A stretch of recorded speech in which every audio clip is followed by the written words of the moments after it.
Bonjour à tous de partout où vous nous suivez, c'est dernièrement Estime à vous, votre grand messager.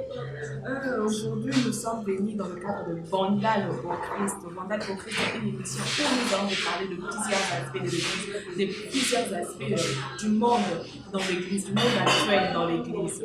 Pour vous, aujourd'hui, j'ai reçu le prophète Joseph Bing, autrement appelé le Flamme. Donc l'église Charette aussi, qui veut dire chapelle de rédemption. Bonjour pasteur. Bonjour. Comment vous allez, pasteur? Dieu fait grâce et continue de témoigner sa miséricorde, sa grâce. Ok, comme vous le savez, nous sommes avec le pasteur, le prophète Joseph Bing. Et avec le prophète, nous allons parler aujourd'hui de l'impact de l'église dans la société. Pasteur, pouvez-vous nous dire d'abord, on vous laisse d'abord le temps de vous présenter. Oui, je suis le prophète Joseph Bing Flamme, communément appelé pour les intimes Esprit Pro, qui veut dire Esprit de prophète. Je suis le fils du pasteur Omba, le responsable et visionnaire de la chapelle de la rédemption. Et nous sommes mariés, père de 3 enfants et une femme. Merci. Ok, là c'était en quelque sorte le briefing que le pasteur nous a fait en sa place. Pasteur, comme je viens de vous le dire, nous allons parler sur l'impact de l'Église dans la société. Je vais vous poser une question, mais qui prendra des volumes. Nous allons d'abord nous parler de c'est quoi l'Église, et puis de nous dire en général le rôle de l'Église le rôle de l'Église ici au Congo. Bon, en fait, l'Église, c'est une portion des gens, un groupe de gens que le Seigneur a mis à part pour les services, pour préparer son peuple en enlèvement. Donc l'Église, c'est comme un ensemble dans un ensemble. C'est un peuple à part, qui vit dans le monde, mais qui n'est pas de ce monde. L'Église, c'est un groupe de migrants qui vont quelque part. Et par moment, il est confondu avec les terrestres, mais l'Église, c'est un ensemble des enfants de Dieu. À l'époque, lorsqu'on parlait de l'Église ecclésiaste, c'est-à-dire c'était des personnes qui réfléchissaient sur la société. C'est ces jargons-là qu'on a emprunté pour parler de l'Église. Nous sommes un peuple à part, nous sommes un groupe à part. L'Église, ce sont un groupe des humains que Dieu s'est choisi, qui a fait des enfants de Dieu, qui croient et qui ont une même mission, une même vocation, une même pensée, une même foi, et qui croient au royaume des cieux, et qui y vont là-bas. C'est ça l'Église, en fait. D'accord, pasteur, comme vous avez dit, l'Église, ce sont le nombre de personnes qui réfléchissent pour la société. Alors, nous pouvons vous parler, nous pouvons vous demander, c'est quoi le rôle de l'Église? C'est quoi le rôle de l'Église dans la société? En fait, de prime abord, l'Église, c'est une branche du ciel sur la terre. Alors, son rôle, c'est quoi? Le plus grand rôle de l'Église, premièrement, c'est de dépeupler le monde des ténèbres, c'est de dépeupler les terrestres, c'est faire de sorte que Dieu puisse avoir beaucoup de citoyens sur la terre. Le problème, le rôle de l'Église actuellement, c'est de former de bons citoyens. Quoique l'Église est en train de préparer les gens pour le ciel, mais ces gens qui sont préparés pour rencontrer les grands rois, ils sont des bons citoyens là où ils sont. C'est-à-dire, parce que c'est à travers de l'Église que l'homme apprend à ne pas faire le mal, que l'homme apprend à aimer, que l'homme apprend à bien se conduire, se comporter vis-à-vis de son frère. Parce qu'en fait, lorsqu'on parle de l'Église, c'est le frère et son prochain. Alors, lorsqu'on aime son prochain, on est un bon citoyen. Donc, le rôle de l'Église, c'est de former des bons citoyens. C'est pourquoi, sous d'autres cieux, on respecte les hommes de Dieu. Pourquoi? Parce qu'au travers de l'Église, les pays, la nation, le monde a des bons citoyens, des gens qui ont l'amour. Vous savez, quand quelqu'un aime, il ne va pas te faire du mal. Quand quelqu'un aime, il ne va pas te voler. Quand quelqu'un a l'amour, donc il va sécuriser. C'est pourquoi l'Église, son rôle, c'est de préparer aussi les bons citoyens. Quand tu vois un bon citoyen, observe-le très bien. Il est membre de l'Église. Merci, Pasteur. Moi, j'ai vu cette intervention. Comme vous venez de le dire, quand on voit l'église, on voit un bon citoyen, on voit un frère de son prochain. J'aimerais un peu m'attarder sur cela. Il y a maintenant, on commence à voir beaucoup de comportements, on commence à voir beaucoup de choses qui se passent au sein de l'église. Genre, il n'y a plus de l'amour dans l'église, il n'y a plus le partage. On commence à voir le contraire de l'église. Qu'est-ce que vous en dites? En fait, nous sommes au temps de la fin et l'humain est tenté. L'être humain est tenté. Depuis le commencement de l'histoire de l'humanité, vous allez constater au début de l'histoire de l'humanité, l'homme a été tenté. Et jusqu'à la fin de l'histoire de l'humanité, l'homme continuera à être tenté. Mais ce qui est vrai, l'Église, l'amour du prochain, ce sont des symboles qui caractérisent un enfant de Dieu ou un peuple qui est dans l'Église. Mais le problème est qu'on est tenté. La tentation est grave. La Bible déclare, pour ce qui concerne le temps de la fin, il y aura toujours des tentations. Et la Bible est allée plus loin par la prémisse de Timothée, même ceux qui abandonneront la foi. Ce que vous êtes en train de déplorer, ce que nous déplorons, nous constatons, ce sont nos frères qui ont été tentés et ils ont perdu l'amour. Certains se sont écartés de la foi, mais ce n'est pas un sujet pour nous de les critiquer, mais par contre, c'est un motif de prière. Parce que pour nous, les frères qui ont perdu l'amour, qui commencent à faire des choses qui sont contre au principe de l'amour, c'est pour nous un sujet de prière. Nous plairons pour ça aussi. Nous constatons aussi que l'amour commence à faire aussi défaut. Mais le Christ avait averti. Il a dit ceci. Quand le Fils de l'homme reviendra, trouvera-t-il de l'amour? Donc même le Seigneur, avant de partir, s'inquiétait. Il s'inquiétait pour ça. Et nous, du temps de la fin, nous ne pouvons que prier pour ces frères-là qui par moments abandonnent la foi. Nous n'avons pas mandat de les critiquer, mais nous prions pour eux. Voilà. Comme le prophète Joseph l'a dit, l'église c'est l'amour, c'est le corps de Christ, nous devons entretenir l'amour. Si tu vois ton frère, tu vois ton frère en train de s'écomber, en tout cas tu n'as qu'à prier pour lui.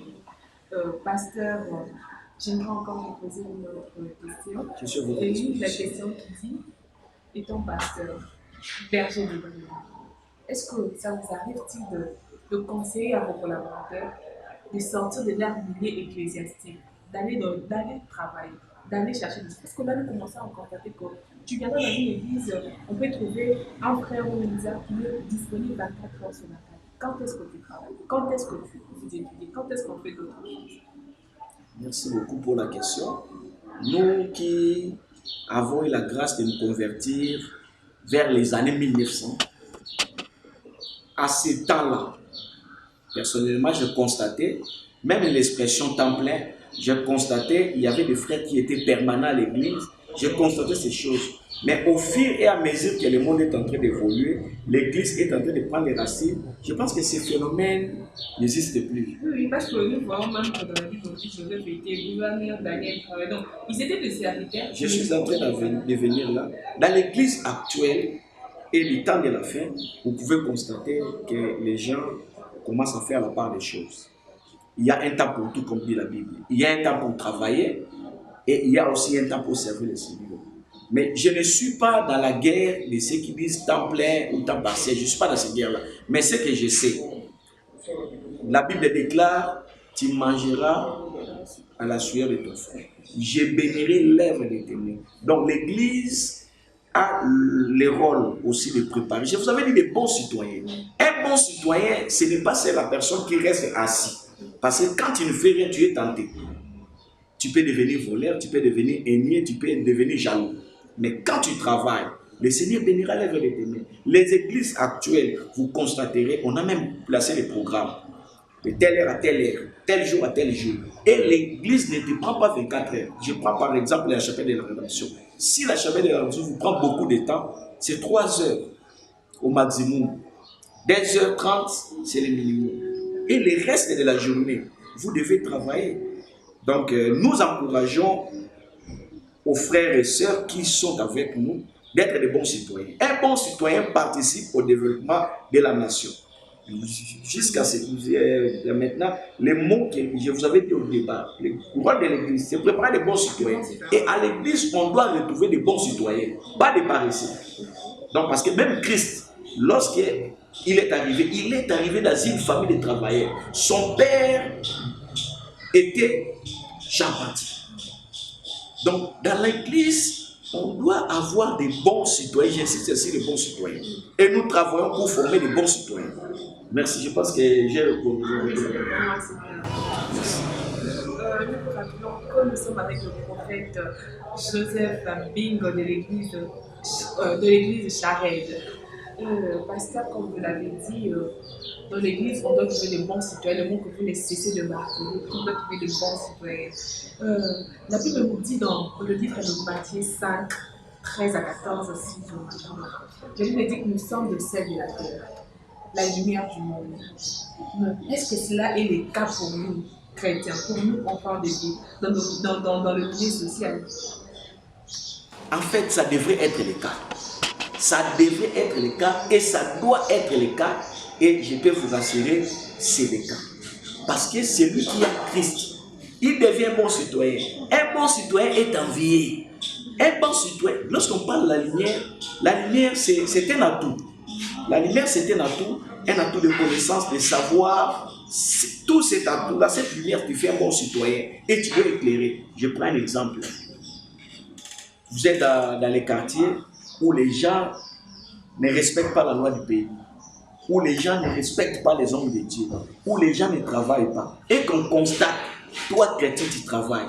Toi chrétien, tu respectes les principes. Toi, enfant de Dieu, enfant de l'église, citoyen des cieux, tu as une conduite acceptable d'un bon citoyen. Même si tu ne le sais pas, les parents, les familles de l'environnement te pointeront du doigt. Ils diront, voilà, celui-là c'est un bon citoyen. C'est ça les chrétiens. Les chrétiens c'est un bon citoyen. Qu'on les veille ou pas, nous sommes la lumière du monde.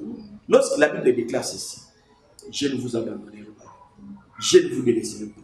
Tu rencontres un problème parce que les problèmes sont imprévisibles. Les problèmes vous arrivent. Pendant que les mêmes problèmes tuent les gens, mais toi tu ne te fais pas tuer. Pendant que tu as le même problème que X ou Y, celui-là, il prend la machette, mais toi, tu te mets à genoux, tu pries. N'est-ce pas ça la lumière? Donc, nous sommes la lumière du monde. Dans tous les plans, tu prends dans la politique, vous constaterez, les chrétiens politiciens ne feront pas ce que les politiciens païens font. Tu pars à la médecine, les médecins chrétiens ne feront pas ce que les médecins païens font. Tu pars dans l'armée, un militaire chrétien ne fera pas ce qu'un militaire païen fait. Donc, nous sommes réellement la lumière et je peux vous le confirmer. Peut-être nous sommes confondus.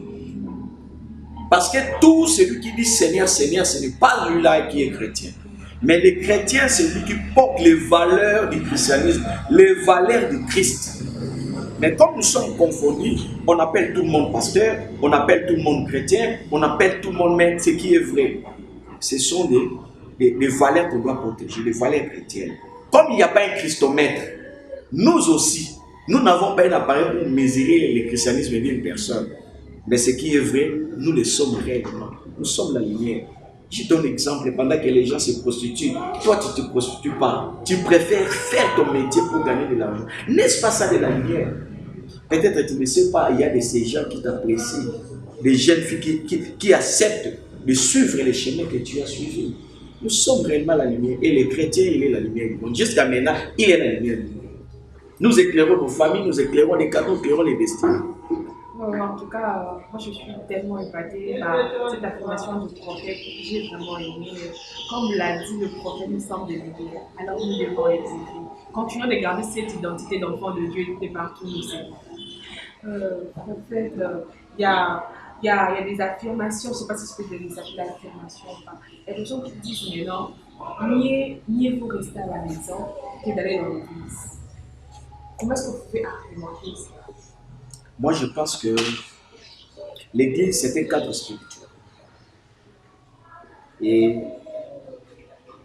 chacun se retrouve dans sa famille spirituelle. Vous imaginez lorsqu'on a empêché David d'aller dans les temples. Qu'est-ce que David a dit? Qu'est-ce que David a dit? Il vaut mieux un jour dans ta présence que 1000 ailleurs. Il ne s'est pas arrêté là. Je suis dans la joie lorsqu'il me dit allez dans la maison de l'Éternel. Là, c'est l'homme spirituellement divine. Parce que lorsque vous perdez l'essence de la spiritualité, vous pouvez avoir ces informations. Mais vous restez. Pourquoi? Parce que vous ne vous trouvez pas. Les cadres spirituels, je vous dis, même certains qui viennent, ils dorment à l'église. Non parce qu'ils ont beaucoup travaillé, parce qu'il y a aussi des cas de ceux-là, ils ont beaucoup travaillé. Mais il y a aussi un groupe de personnes, lorsqu'il entre à l'église, il dort. Parce qu'il n'est pas dans son environnement. Maman, est-ce que vous pouvez m'expliquer?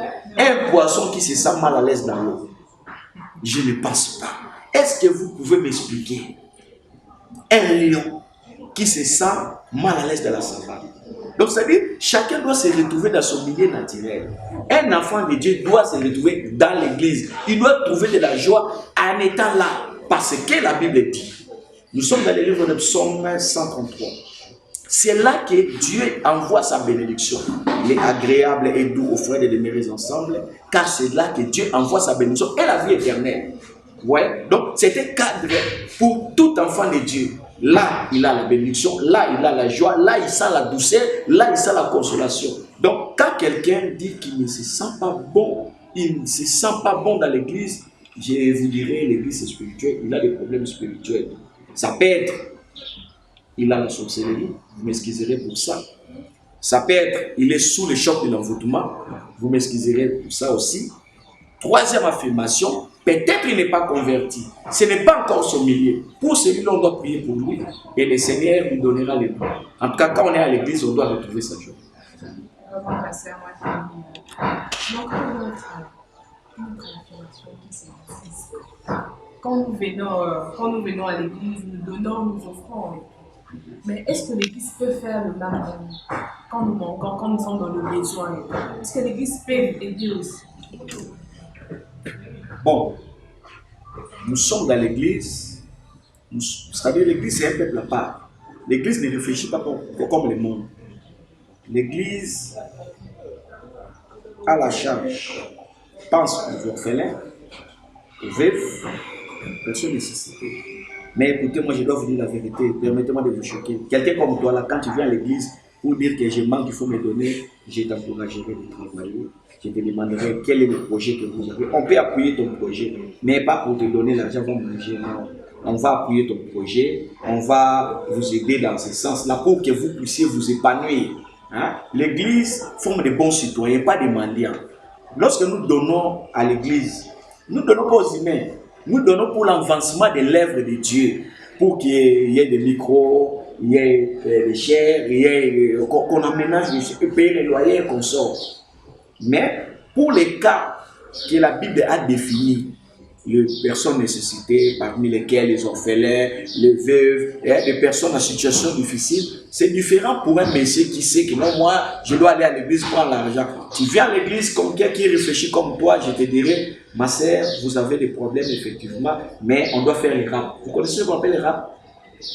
RAP, c'est la recherche action participative. C'est-à-dire, quel est le projet que vous avez pour sortir de cette situation?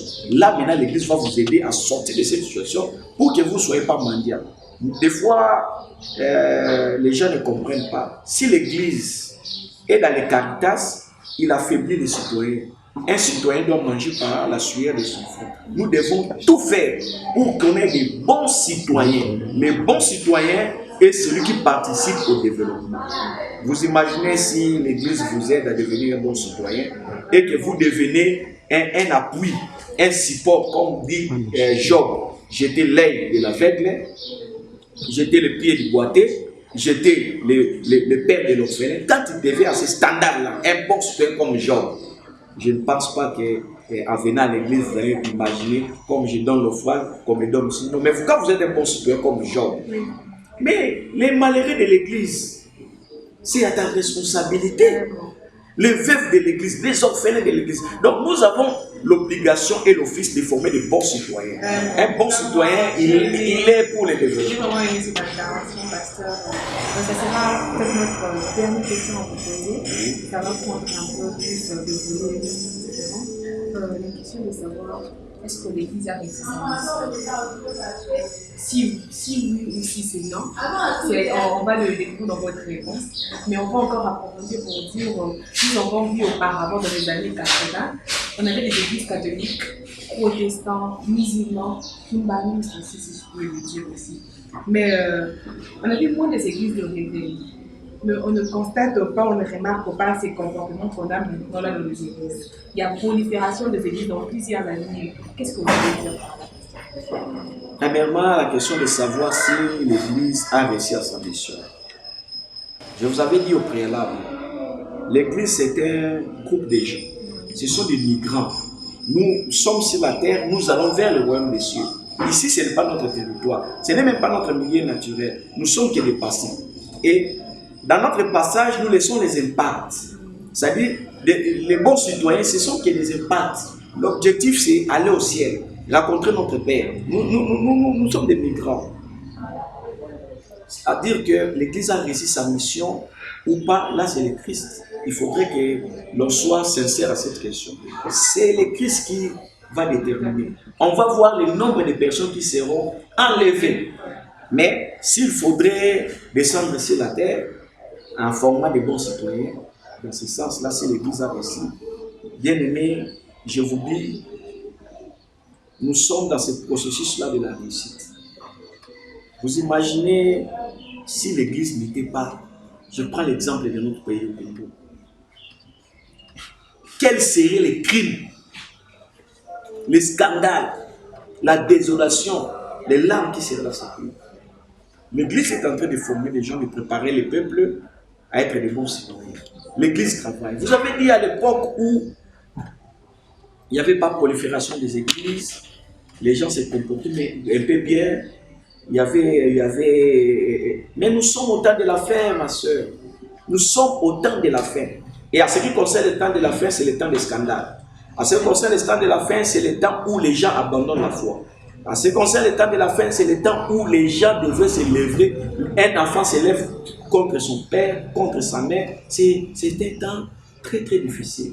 Je vous donne l'exemple naturel. Vous allez voir quelqu'un qui souffre de VIH-Sida. Il a le virus. Mais le virus va se manifester après. Toutes ces églises que vous avez dit, l'église catholique que nous respectons, qui a bâti un grand travail, l'église protestante que nous respectons aussi, qui a bâti un grand travail et qui continue encore. Et les autres, ils ont travaillé avant nous. Mais vous allez voir, nous sommes les ouvriers de la dernière ère. De la dernière ère. C'est-à-dire, nous rencontrons des personnes déjà pourries. Nous prenons des gens qui sont déjà dans la prostitution atroce. Mais nous sommes en train de travailler dans ces ères-là pour les ramener à devenir un bon citoyen. Quelqu'un qui... Le monde dit ceci. Ce qui est courbé ne peut être redressé. Mais nous, dans l'évangile, nous redressons ce qui est courbé. C'est-à-dire que nous sommes venus au temps de la fin où les choses ont été déjà courbées. Mais nous sommes en train de travailler pour redresser. Je pense à ce stade-là. Même nos amis, nos grandes sœurs de l'église catholique, de l'église protestante, lorsqu'ils se mettent là, ils se disent, l'église de réveil travaille. Nous travaillons et nous avons des résultats, je vous dis. Vous voyez des gens qui viennent des églises là. Prenez leur vie avant. Ce qu'ils étaient avant, ce qu'ils sont devenus. Vous allez voir des gens qui étaient des bandits, des prostituées, des méchants, ils sont devenus des hommes, des bons citoyens. En tout cas, pasteur, merci. C'était vraiment une très bonne intervention que j'ai vraiment aimé. Là, nous sommes en train de chuter, nous sommes presque à la fin de notre émission. Pasteur, vous avez un mot à dire pour l'église corps du Christ? Pour l'église corps du Christ, je vais encourager premièrement les hommes de Dieu à travailler pour le royaume. À travailler pour le royaume. Nous sommes dans un temps où le peuple, lorsque vous parlez du royaume, vous condamnez le péché, vous préparez les hommes à être de bons citoyens, c'est ce peuple-là qui va s'armer contre vous. Nous voyons comment certains hommes de Dieu sont attaqués dans les réseaux sociaux, sont attaqués partout, justement à cause de la vérité. Mais que nous n'abandonnons pas la vérité. Pour le peuple de Dieu, je vais donner un petit conseil. Aimez la parole. Lisez la parole, attachez-vous à Dieu. Nous sommes au temps de la fin. Le Christ peut venir à tout moment. Préparons-nous car le temps est vraiment, vraiment compliqué. Et pour nos frères, entre guillemets, qui ne croient pas encore, je vous dirais que la porte de Christ est grande. Dieu ne manquera pas de témoigner ses faveurs, de multiplier son amour pour tous les païens. J'ai demandé encore à ceux qui ne sont pas encore dans les églises. L'église, ce n'est pas un endroit où on fouette les gens. C'est un cadre de liberté. Viens en toute liberté. Même celui qui filme, viens à l'église. Tu vas abandonner les filmer même après. Même toi qui es dans l'ivresse, viens à l'église. Tu vas abandonner l'ivresse même après. Nous ne sommes pas un cadre de condamnation, mais un cadre de liberté. Tu vas abandonner le péché à toute liberté. Il n'y a pas un cadre de condamnation. Pasteur, merci beaucoup, pasteur. Pour vous, aujourd'hui, comme on l'avait dit, nous avons reçu le prophète Joseph Bing de l'église Chapelle de la Rédemption, en sigle Chared, qui est dans la commune de Bandalungwa.